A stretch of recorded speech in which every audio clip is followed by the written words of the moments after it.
We're walking through the strengths and weaknesses for each nominee for Game of the Year. Now let's heat things up in the Underworld with Hades 2, the sequel to 2020 smash hit roguelike. Hades 2 had huge shoes to fill. After all, the first Hades won more awards than Zeus had illegitimate children. So does Hades 2 live up to the hype? Hell yes it does. Supergiant Games delivered a sequel that is both familiar and fresh in all the right ways. The combat that we all loved is back and somehow even better. There are new weapons, new moves, and a whole new pantheon of gods and goddesses to help you out. The trademark mix of heart-pumping action and meaningful story progression is intact.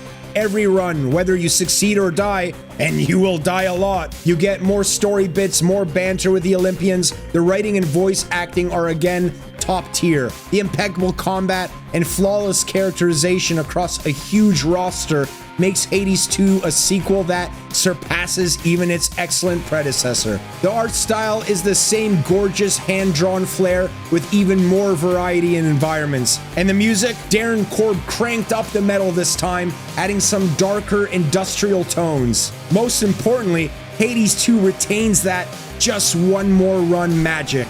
Runs are a bit longer now, but the pacing is spot on, and it never feels like a slog. It's challenging, but in that encouraging way where each death is a lesson and you're itching to try again immediately. Look, finding weaknesses in Hades 2 is like finding a needle in a needle stack, but fine, let's nitpick a bit. With so many new gods, boons, and upgrade systems, critics say it can be overwhelming at first. Also, some critics argue Hades 2 plays a bit safe in structure. It's still a run-based, isometric action game with rooms and boss fights at the end of each area. The formula hasn't radically changed. Not that we wanted it to. If you were hoping Hades 2 would reinvent the wheel, it doesn't. It just polishes that wheel to a diamond. Lastly, and this is really scraping the bottom of the barrel, the difficulty RNG can still occasionally smack you.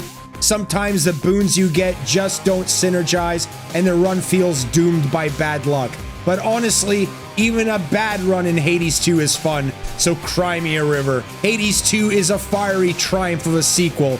It's the full package. Intense action, great story, endless replayability, and more hot mythological folks to romance or fight, or both. If the first Hades was king of the roguelikes, Hades 2 is the new emperor, and long may it reign. In this Game of the Year race, Hades 2 is a fierce contender. It's polished to hell, pun intended, and wildly entertaining. What do you think will be Game of the Year? Let me know in the comments, and hey, why not subscribe?